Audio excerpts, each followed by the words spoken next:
we got Robert Bruza from Retailbound, and you guys are helping basically companies to strategize their retail go to market in the US. And you guys been working on many years on this. And I would like you to introduce a bit what Retailbound is and how you guys are actually helping companies. Okay, great. Thank you. Appreciate it. Yeah, so Retailbound is pretty unique in the industry because as a company, we're made up of 100% ex-retail chain buyers. So I was a buyer for Neiman Marcus, which is a big department store in the United States. We have buyers, ex-retail buyers from Costco, Best Buy, Target, even catalog companies like Sharper Image. And the reason this is important is because the ability for mostly overseas companies trying to get into the US and Canadian market need not only a local presence, but they need the intel of being able to understand how buyers work, what buyers are looking for, how to talk to buyers, and most importantly, how to drive retail business after you've gotten your first purchase order. It's one of the most critical elements to success in the US. Everyone thinks, oh, just get me a PO, just get me a PO. But that's actually the easier part of retail. The much more difficult part is getting purchase order number 2, 3, and 4, and that's where we come in. Okay, and interesting thing. So there are like different stages here on the go-to-market strategy that you just mentioned, right? But as to start with the main one, like once a customer approach to you, right? What are the main things that you see on those companies who want to go to the retail market in the US that they are usually lacking? What would be the most critical thing they would say, okay, typical company who want to start the US retail market from scratch, they lack these three things that are like something that they really need to solve? Yeah, there's typically 3 things that we see. One is they're generally not prepared to talk to retailers, to talk to distributors and reps.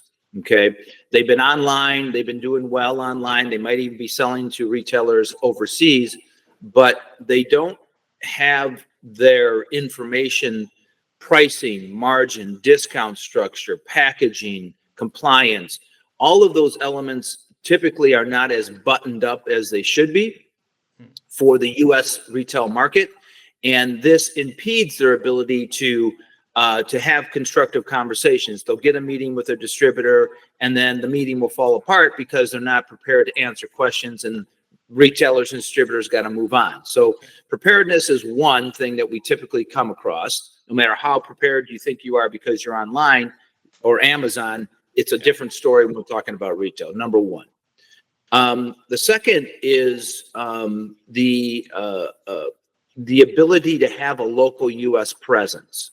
So a lot of people think that, again, as I mentioned before, all I have to do is find a distributor or a rep who can rep my product and get me a purchase order, and then I can handle it from there. Okay. We find a big gap between overseas companies trying to manage sales and reps and distributors from overseas versus having a local presence in the U.S. Significantly increases your chances for traction and success if you have that local presence, whether you hire somebody or you get help, whatever the case may be. And then the third is looking at the retail market, the U.S. market, from an omni-channel standpoint, right? So not just thinking about stores, thinking about catalog companies, TV shopping networks, premium incentive channels, even B2B, business-to-business channels like restaurants and airports and hotels. All of those channels are very viable channels in the United States. And when you think about an omni-channel approach right from the beginning, even if you're a startup, even if you're just starting to launch your product online, you need to already understand what your retail roadmap is going to be so that you're saving time and making less mistakes along the way as you move towards retail in the US. And you're not just saying, oh, I want to be in Best Buy, right? Okay. You're looking at other opportunities that could actually get you more traction and more profitability than wasting your time with Best Buy. This is interesting. Now, you mentioned that there are like different channels, right, to tackle like this omni-channel strategy. How I mean, I suppose that each one of them have, different products fit in different one of those. But one question that I have, compared, I mean, it's like it's a follow, which is also related to the e-commerce channel. You were mentioning that many companies, they just go e-commerce, but they are not really ready for distribution. How important do you think that it is in this world to actually go offline or retail rather than just going full online? What would be the thing that you would tell the companies, or how would you suggest the companies why they should go retail? Got it. Yeah. Good question. So we call this the brand journey, right? So, most products will start out prototype, crowdfunding, or testing the market, even if they're a bigger company. And then they'll go online, and then possibly Amazon or Walmart Marketplace and a couple other places. And then they hit a point where it's time to make a decision, right? Yeah. So, at some point, online hits a ceiling. There's only so much marketing money you can throw at driving your online business before the returns start to get less and less. Okay. That's a saturation point. Okay. So you have to decide as a brand, am I just going to hit a certain point of sales, 5 million, 10 million, whatever it is, online, and I'm going to be happy with that because I've got good margin and I don't want any other problems. I'm just going to deal with that, and I'm going to stay there. Or you're trying to grow your brand into a 20, 50, $100 million product. If you're trying to do the latter, you have to go offline. There's no other way, right? And you have to remember too that still today in the United States, 80% of retail sales is offline. Okay. Only 20%, less than 20%, is online in the US.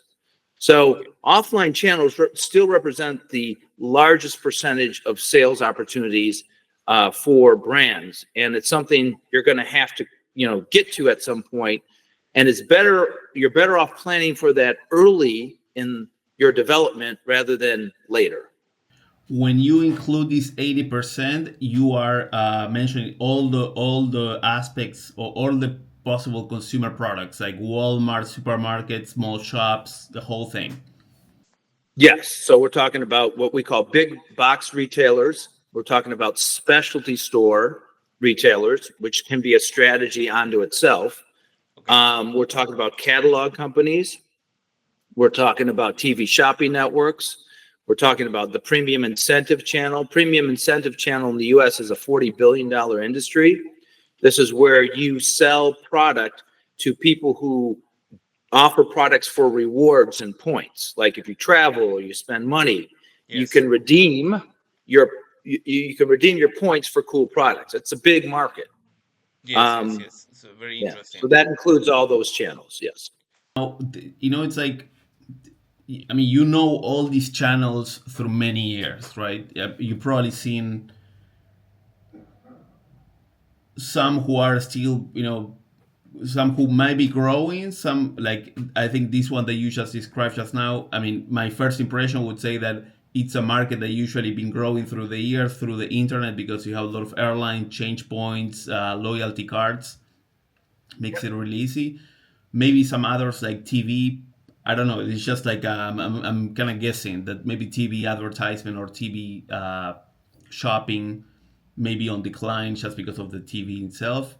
Maybe retail would be stable or even going up. How do you see from all these channels that you described, which one you would say it's a very complicated one, maybe failing? I mean, maybe some brands win, but in general, it's stagnating or dying. and who is the one that you would say this is a very interesting opportunity because it's not really it's going up.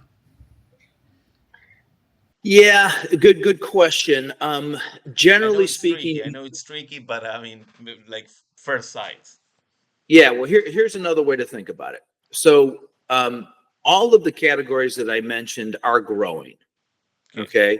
Okay. Some are growing faster than others, but they're all growing and they're all very substantial. They're in the billions of dollars in terms of the industry, whether it's catalog or stores or online or whatever. Okay.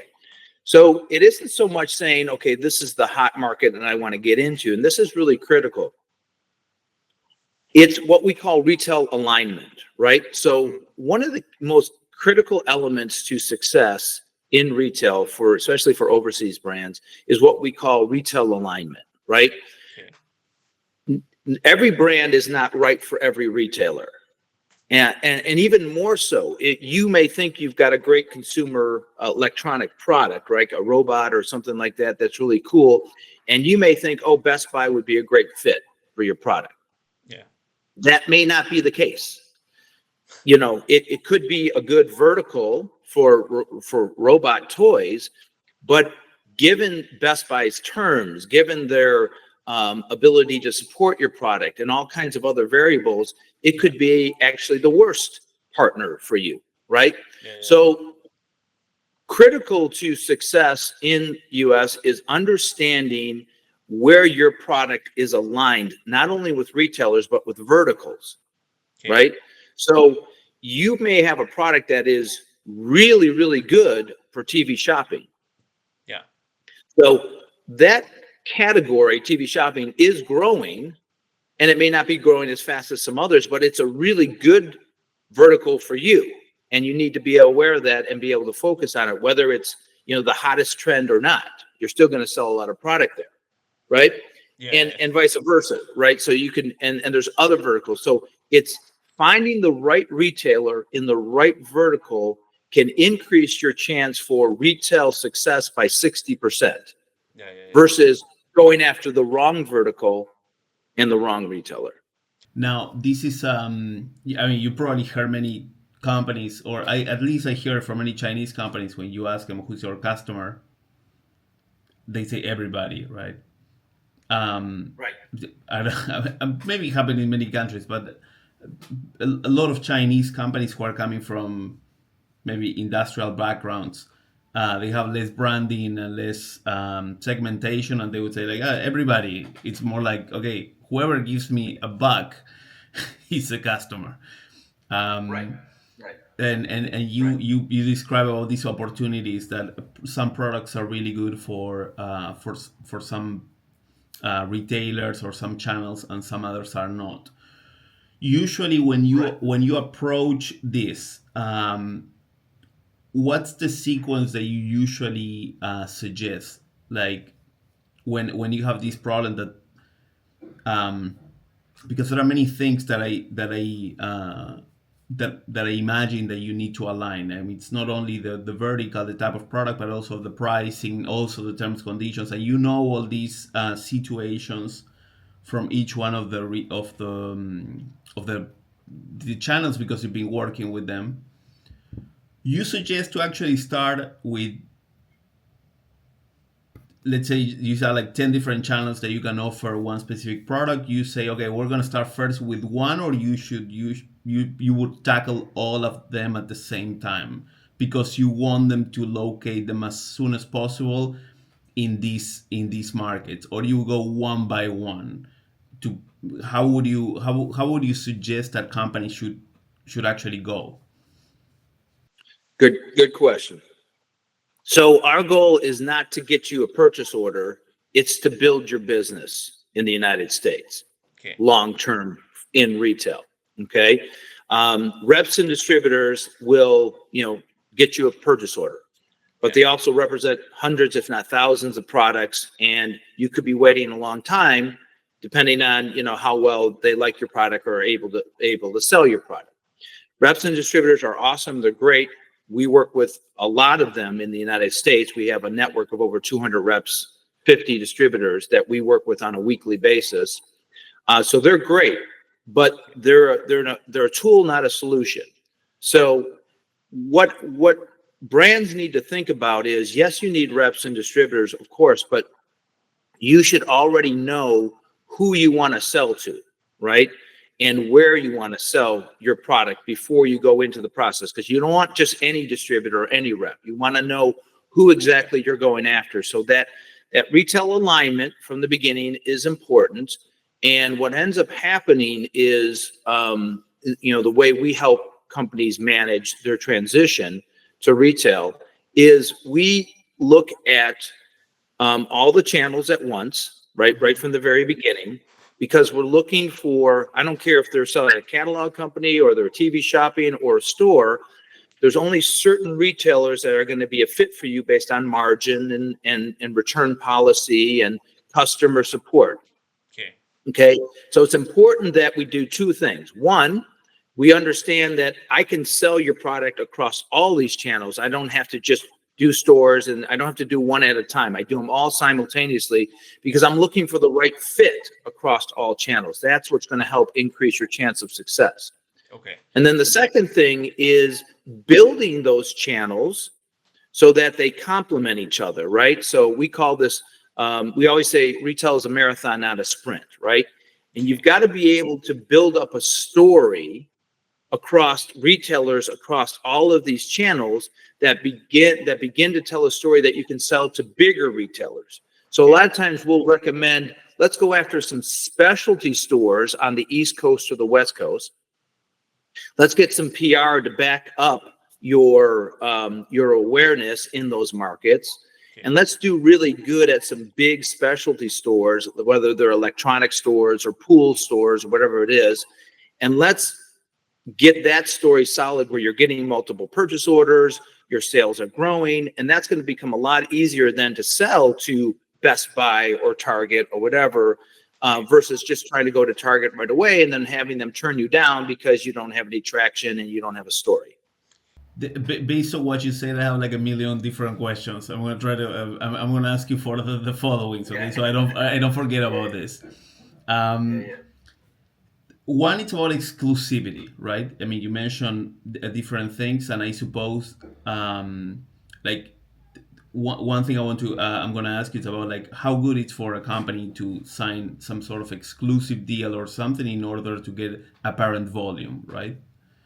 Then the other thing would be, um, based on creating the story, etc. How important do you think it is to have an Amazon page or a very successful e-commerce business to tackle I mean, before, where there was no online business, I suppose that retailers, I mean, I'm 41. I mean, I'm not that young, but I mean, there was like no online before. So I suppose that there was a lot of like gut feeling on the presentation when you were selling a product through retail. There was a lot of risk.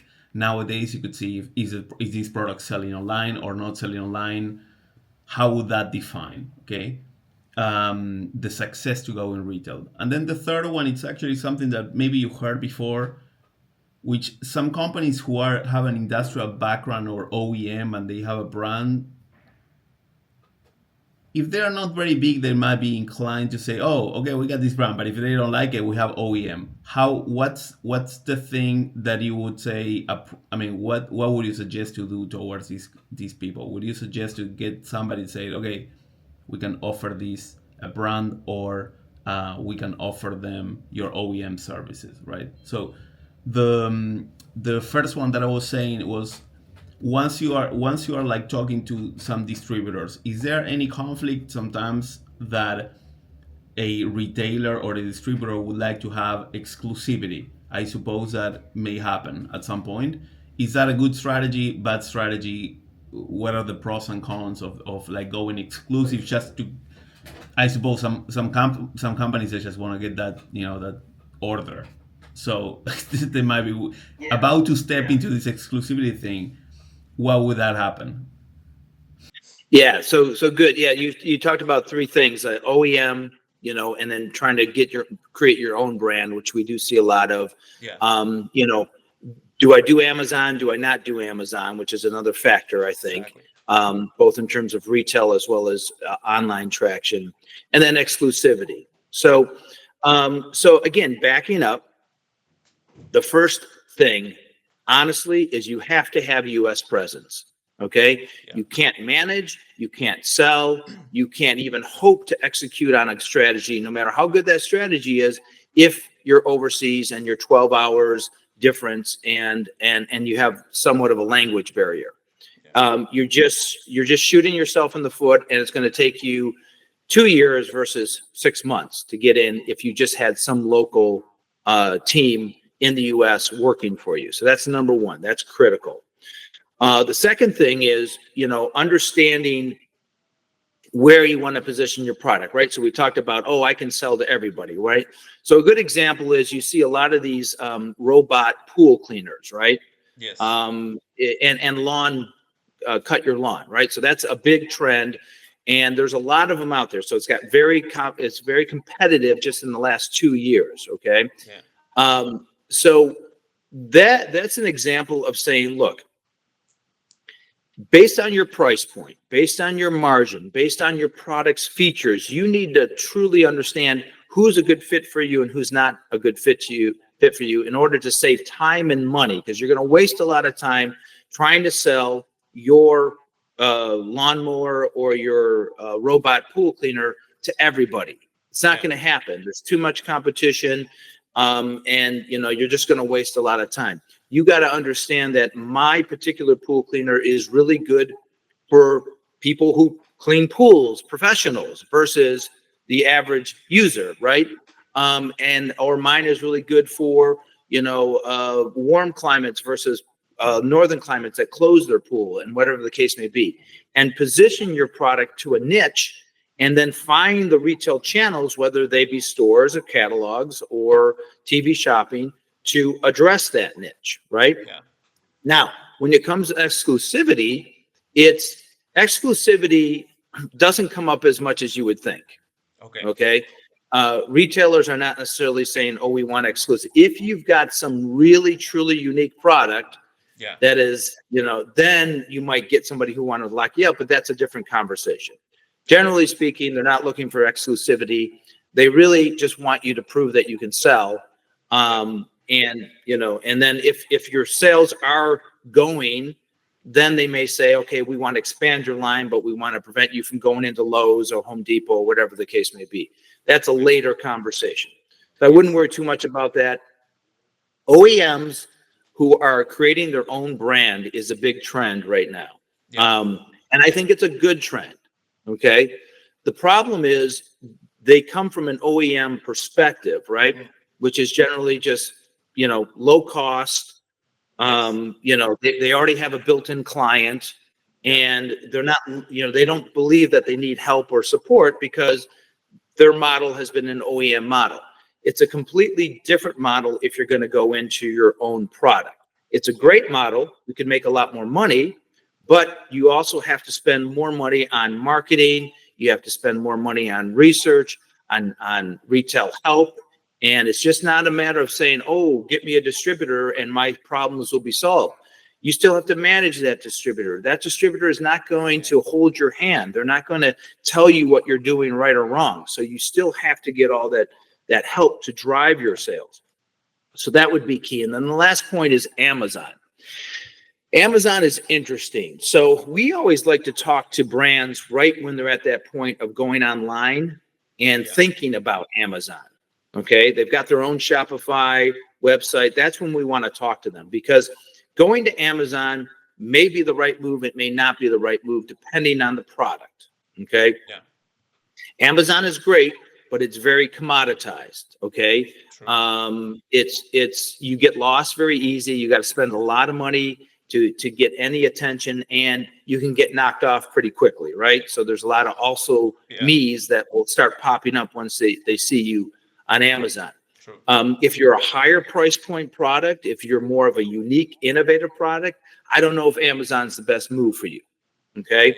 You might be better off trying to go right into retail, other retail, low end retail channels like specialty stores or maybe some catalog companies.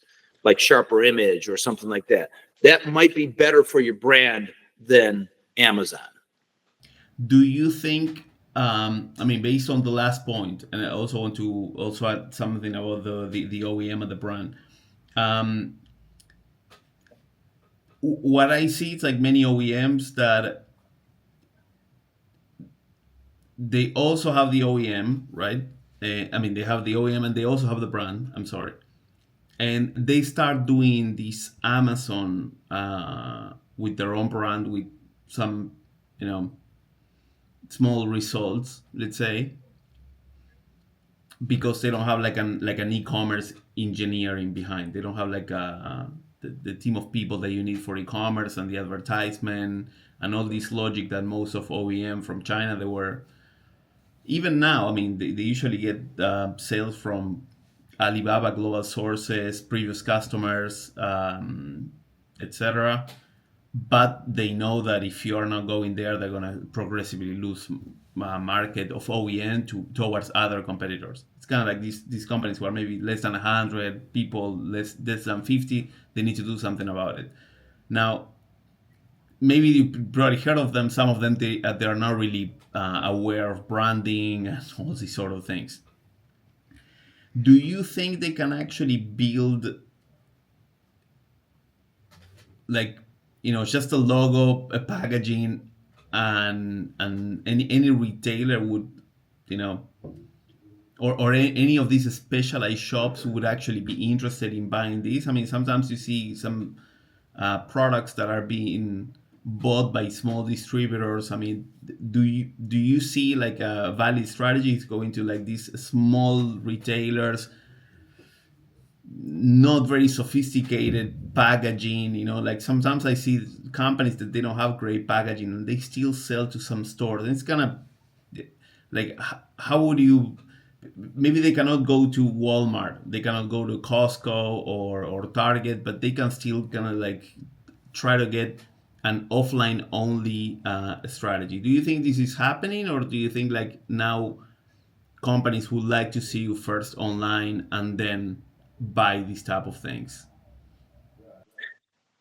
Yeah. Okay. So good question. Okay. So OEMs, again, going to private label, there are going to their own brand. I think it's one of the biggest trends out there, but there's definitely some challenges. Number one, OEMs tend to think like OEMs. They don't think like retailers, right? They don't think like a brand, right? So that's a hurdle. They need help there for sure. All right. Because you're never going to make it thinking like an OEM. Yeah. Number one. Number two, not every OEM is a good brand.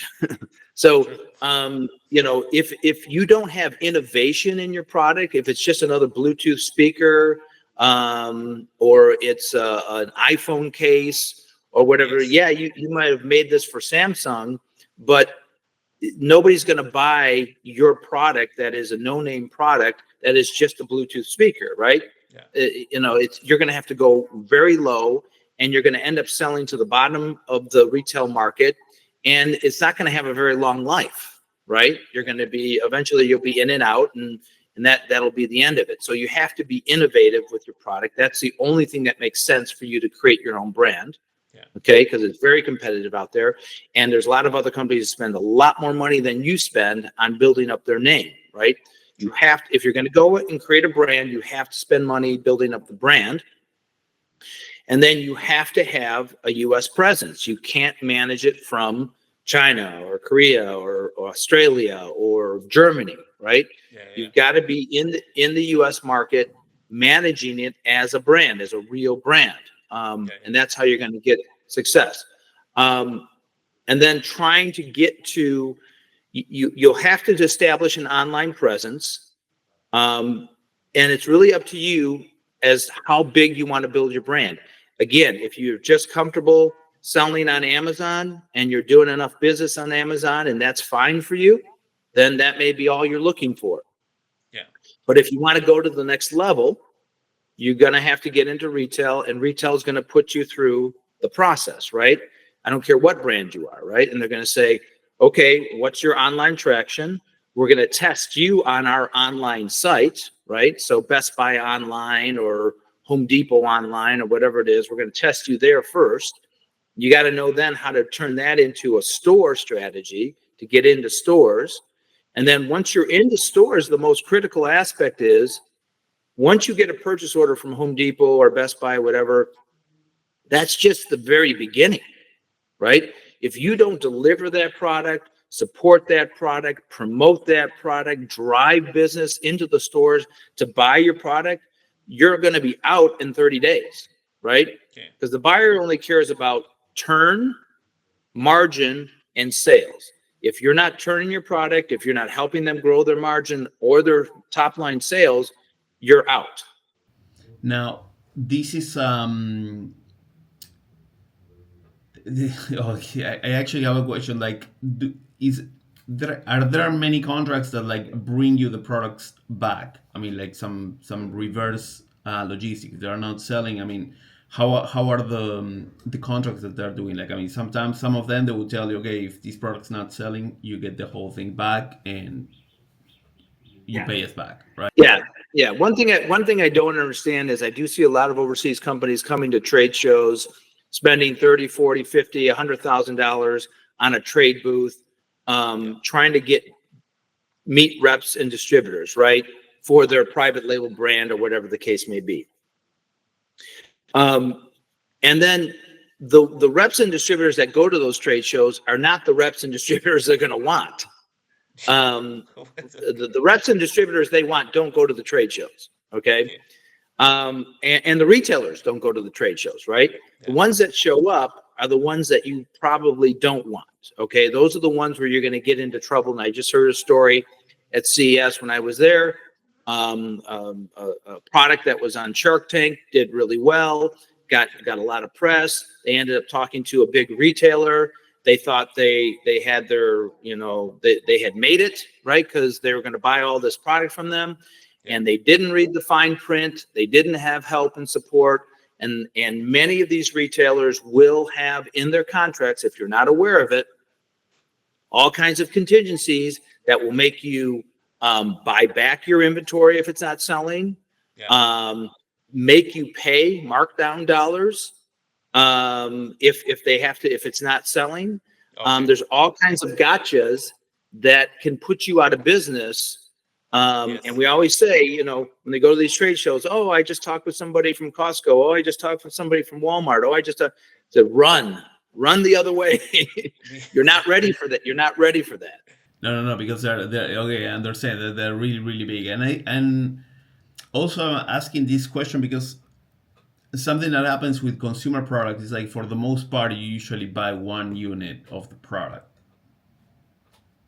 and I mean it happens to many companies that then let's imagine GoPro. I mean just for saying one, which is a very successful company, luckily for them, but there are so many others who don't make it that much, but then progressively went down because how many GoPros are you gonna buy in your life? I mean, maybe if you're a fanatic, you buy 3, but for the most part of the normal folks, they just get one. They best case scenario they turn it on a few times.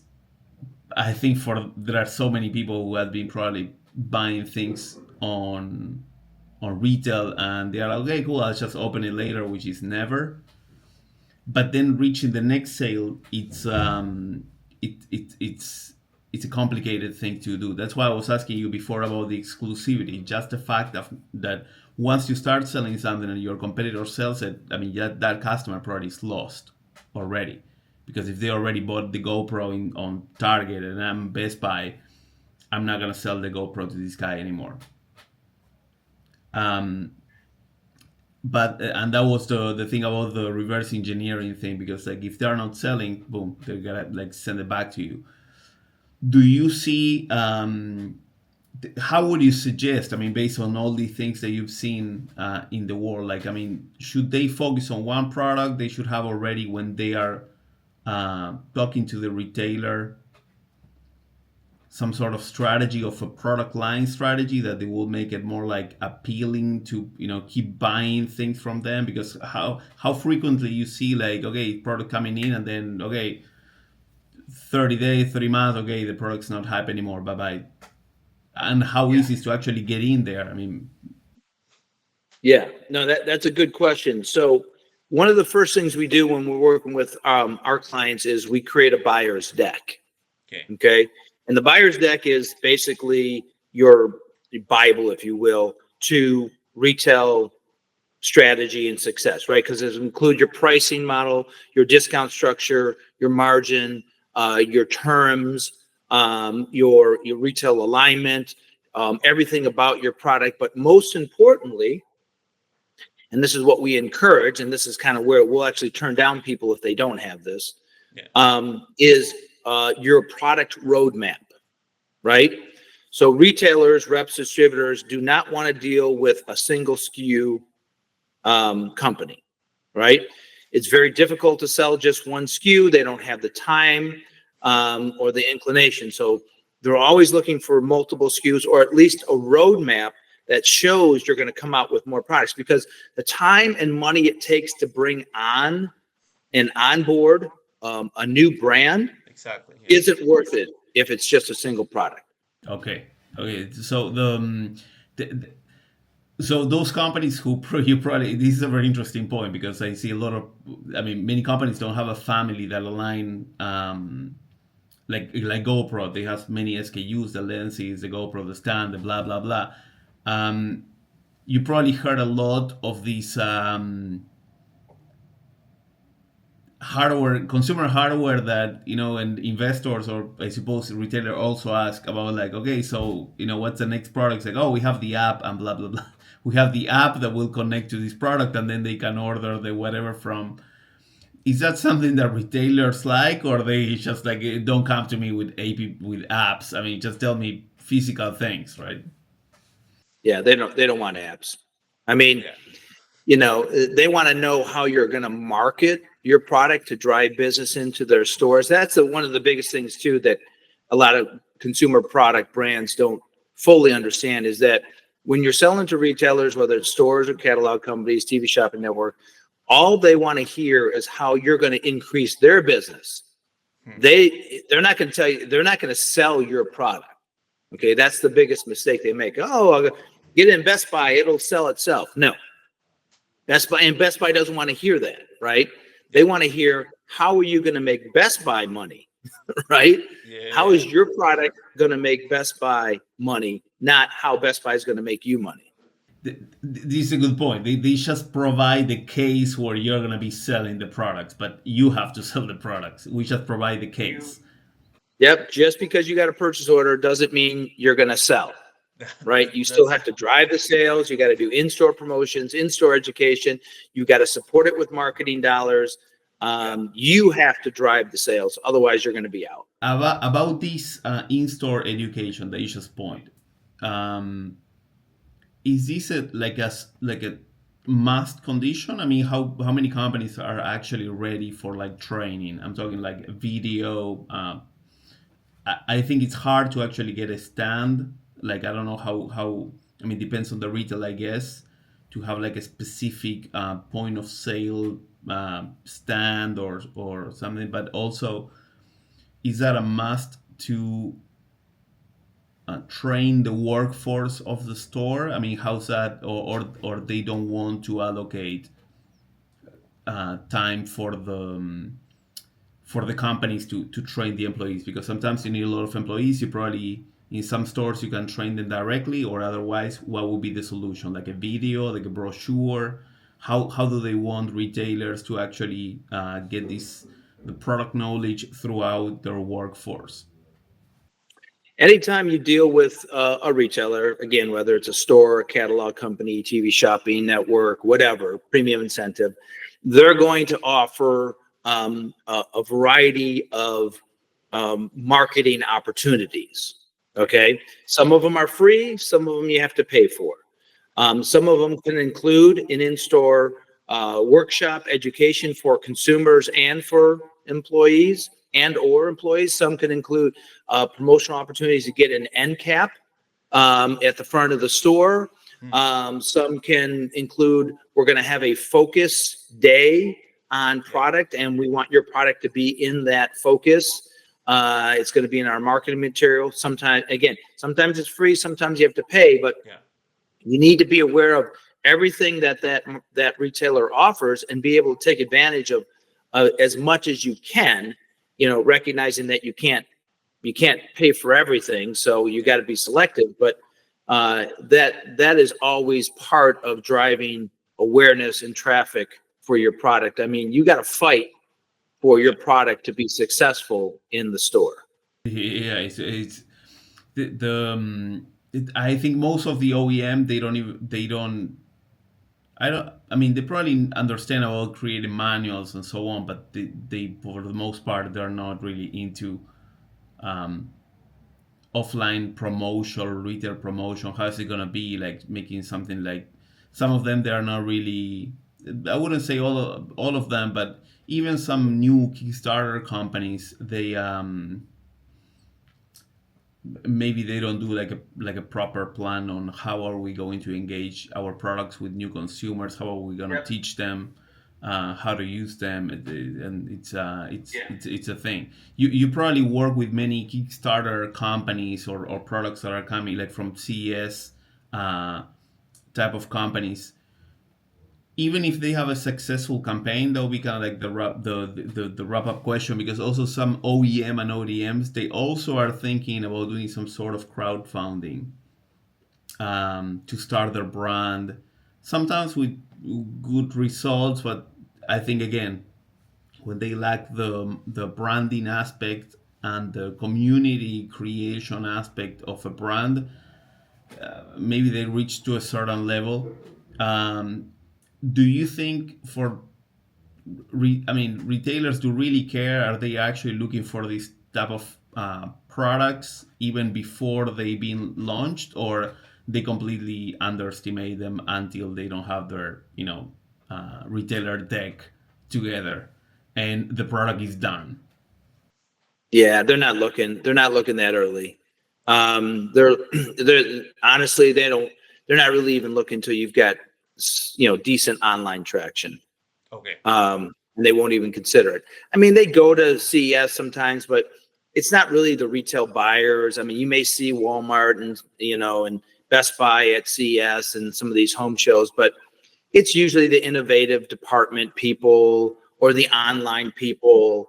And they're just scouting for products that are interesting. And they may go back to their team and say, oh, I found these products at CES. And they're like, oh, okay. It's really more for trends, what's happening. So they're not looking that early. The real buyers aren't. Because what buyers are looking for, yes, they're looking for innovation. They certainly want innovation. But more importantly, they're looking for profitability, right? They're looking for products that will drive sales and drive profit. And that's really what it comes down to. What we see a lot of is, again, brands, particularly younger brands, online brands, getting a purchase order or getting an opportunity to go into a store, not having that support, not thinking about the plan that we just talked about, how you're going to drive business, not even being aware of the fact that you have to drive business. And often we've heard stories time and time again where, I got a PO, the product sat in the back stock room for 2 weeks, right? And that's sales, right? So the buyer doesn't care. The buyer doesn't know if it's on the floor or not on the floor. The buyer just looks at the sales and say, oh, for 2 weeks you had no sales, right? Well, it's been in the back stock room. I mean, if you're not paying attention to that, if you're not driving the business and the retail, being aware of what makes it tick, you're just going to shoot yourself in the foot, and you're going to be what we call one and done. Yeah, like the first PO and then that's it. Now, how do you? So the buyer has like no incidence in what's going on the retail floor, right? That's what sometimes happens. What you just described. But they still don't care. I mean, they just see the numbers and they say this is not moving. Boom. Period. And we have stock. Yeah, it's your responsibility. It's not theirs, right? If it's not selling, it's your fault, not theirs. So, you have to go in, you have to go into the stores. You got, a lot of times like a lot of these OEM brands that we're talking about, right? Yeah. They'll get a PO we're talking to one right now. They were actually in Best Buy, but then they got kicked out because they had no support to drive their sales. It was a great brand, but, it's not in the right part of the store. It's not priced correctly. When we go in, we'll do audits, we'll take pictures, and it's like the product is all shoved behind something else. It's not doesn't it doesn't have a good display. You talk to the salespeople, they don't even know what it is. So all that goes on and affects your ability to sell. I see that quite a lot. I was impressed. I don't know, like last year I went to Walmart and there was like one of these shelves where they are protected with a key, so you cannot really access the product, and it's kind of like a very mysterious way that I was thinking like, if I would have a brand and I have these products there, I mean, it's just like, who buys these things? I mean, like I ring a bell and the guy is not coming over, and I really wanted to buy this massager. I mean, definitely it was probably made for me, right? And I was like, I had the time to wait for that just because my mom asked me, and I was having a flight the same day, so I could not like go online. But if I would be living in the US, I mean, I would have waited like 30 seconds. No one's coming, I'm out. And sometimes you see that it looks like what you're describing is there's no alignment between the buyer and the retail store manager. They're like different decision makers in terms of where the retail space is distributed, right? Yep, exactly. So you guys also do these auditing services of going and checking the whole thing out. Okay, that's very interesting. Well, Robert, I had you like for like an hour, but it was a very very interesting talk. So I'm going to we're going to wrap up the video. We're going to just put it on the Asia to Market, not on the Videos TV, on the Asia to Market, and then also in the Xiao Hongshu channel here in China. We're going to just crop some parts of the video. Okay. Appreciated a lot the talk about this one. I'm gonna post it on LinkedIn as well, so that we can have the whole thing. Please send me a deck, but if you have some other deck, I will put it also in the video in some moments. Okay, if you have like something specific, specifically about the steps that you guys do. Okay. Well, thanks so much for the call. Okay, I'm gonna just cut the thing, but let's keep talking about this after I wrap up this video. Okay. Sounds good. Thanks a lot. Thanks, Federico. Thanks a lot. Give me 1 second, okay? Thanks a lot. Yep. Mm-hmm.